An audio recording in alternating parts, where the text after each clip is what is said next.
여러분 안녕하십니까? JTB 8시 뉴스입니다. 이재명 경기지사가 더불어민주당 대선 경선에서 누적 득표율 50.29%를 얻어 대통령 후보로 확정됨에 따라 전북 공약이 관심을 끌고 있습니다. 이 후보는 지난 9월 전북의 6대 공약을 발표했는데 자동차와 조선산업을 부활시키고 금융 탄소 소재 신성장 동력 육성을 첫째 공약으로 내세웠습니다. 이어 그린 뉴딜 중심지와 농생명 산업 수도 육성을 약속했습니다. 또 역사문화 생태자원 관광벨트와 보건의료 산업 육성, 새만금 친환경 개발과 공항철도 등 인프라 구축 계획도 밝혔습니다. 이 후보는 약속도 지켰던 사람이 지키고 실천도 했던 사람이 하는 것이라며 공약 이행을 약속했습니다. 유승민 국민의힘 대통령 경선 후보가 오늘 전주를 찾아 호남을 디지털과 에너지, 금융, 농업이 어우러진 혁신 선도 지역으로 조성하겠다고 밝혔습니다. 또 새만금 도로와 철도 등 핵심 인프라 조기 구축, 영호남을 아우르는 반도체 미래도시 조성 등 5가지 공약을 내놨습니다. 이 자리에서 유 후보는 윤석열 후보의 여러 실언과 부적절한 판단력은 준비가 덜 됐기 때문이라며 대통령으로서의 자질이 부족하다고 비판했습니다. 프로농구 정규 시즌에 막이 올랐습니다. 전주 KCC는 지난 시즌 정규리그에서 5년 만에 우승을 차지했는데요. 올해는 정규리그와 챔피언 결정전 우승을 목표로 대장정을 시작했습니다. 정원희 기자입니다. 영원한 우승 후보 전주 KCC는 지난 시즌 정규리그에서 5년 만에 우승컵을 들어올렸습니다. 중위권 전력이라는 예상을 뒤엎고 초반부터 선두에 올라서더니 무려 12연승을 달리기도 했습니다. 하지만 KGC와의 챔피언 결정전에서는 4전 전패를 당하는 수모를 겪었습니다. 올해도 목표는 역시 우승입니다. 정규리그뿐만 아니라 챔피언 결정전 모두 정상의 자리에 오르기 위해 잔뜩 벼르고 있습니다.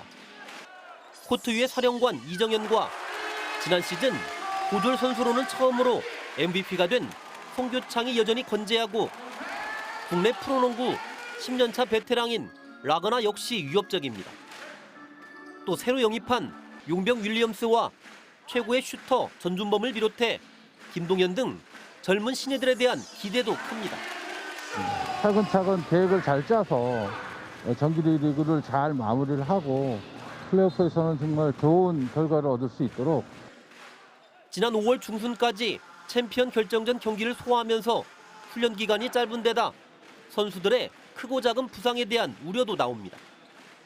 선수들의 고령화와 높이의 열세도 극복해야 할 과제로 손꼽힙니다. 어제 KGC전을 비롯해 홈 개막전인 오늘까지 2연패를 당한 것도 아쉬움이 남습니다. 이번 시즌 전주 KCC가 우승 명가의 자존심을 되찾을 수 있을지 팬들의 관심이 커지고 있습니다. JTB 뉴스 정원익입니다. 지역 아동센터는 방과 후에 주로 취약계층 아동을 돌보는데요. 운영비가 모자라서 종사자들의 처우가 열악하다는 지적이 일고 있습니다. 나금동 기자가 취재했습니다.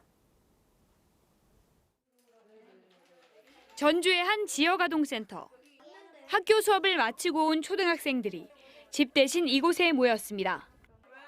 놀이는 물론 공부도 합니다. 어려운데 여기서는 선생님들을 도와줘서 좋은 것 같아요. 놀아주시기도 해서 좋아요. 지역아동센터는 주로 방과 후에 돌봐줄 보호자가 없는 아이들이 찾습니다. 평일 오전 10시부터 오후 7시까지, 때론 늦은 밤까지도 운영됩니다. 하지만 종사자들이 따로 수당을 받는 일은 드물고 임금은 최저임금 수준입니다. 처우와 근무 여건이 열악하다는 지적이 나옵니다. 7년 동안 최저임금을 받고 있고 초과 근무를 하더라도 그렇게 수당도 없고 그러다 보니까 좀 상실감이 크죠.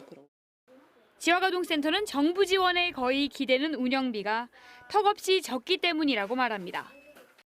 정원이 35명인 한 센터에 지원된 한 달 운영비는 786만 원, 종사자 3명의 임금과 사회보험비 등 676만 원, 10% 이상 써야 하는 프로그램비를 빼면 달랑 31만 원가량이 남습니다.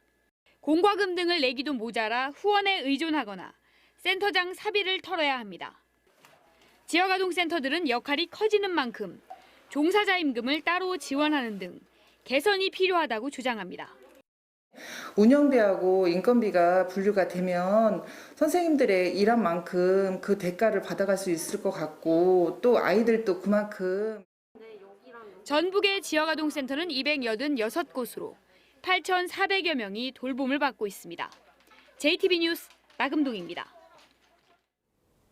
전북에서는 어제 10명, 오늘은 오전까지 10명 등 모두 20명의 코로나19 신규 확진자가 나왔습니다. 지역별로는 전주가 9명으로 가장 많았고 김제와 부안 각각 3명, 익산 2명, 군산과 남원, 완주가 각각 1명입니다.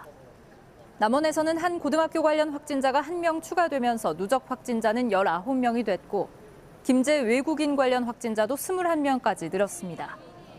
이에 따라 전북의 누적 확진자는 모두 4,748명으로 집계됐습니다.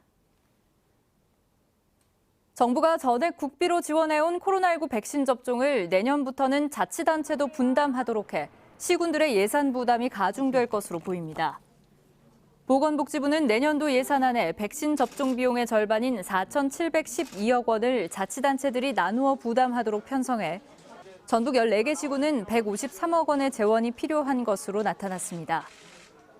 전라북도는 1급 감염병인 코로나19 백신 접종은 전액 국비로 지원하는 것이 마땅하다며 국회 심의 단계에서 다른 시도들과 함께 힘을 모으겠다고 밝혔습니다. 그동안 중단됐던 공공의료인력 양성 대책에 대한 논의를 재개해야 한다는 주장이 나왔습니다. 민주당 김성주 의원은 보건복지부 국감에서 단계별 일상 회복의 필요성이 커지는 만큼 공공의료인력의 양성은 시급한 과제라며 국립의학전문대학원 설립은 흔들림 없이 시행돼야 한다고 강조했습니다. 김성주 의원은 이를 위해 국립의학전문대학원을 남원에 설립하고 학생 수련 방안을 담은 2018년 당정협의를 적극 이행해야 한다고 말했습니다. 오늘 오후부터 대부분 지역에는 비가 내리고 있습니다. 이번 비는 모레까지 이어진 뒤 점차 그치겠습니다. 내일까지 예상 강우량은 20에서 60mm입니다. 기온도 크게 떨어져 내일 낮 최고 기온은 16도에서 19도로 오늘보다 10도 이상 낮겠습니다. 전주기상지청은 오늘 밤부터 내일 새벽 사이에는 돌풍이 불고 시간당 20mm 이상의 강한 비가 오는 곳이 있겠다며 주의를 당부했습니다.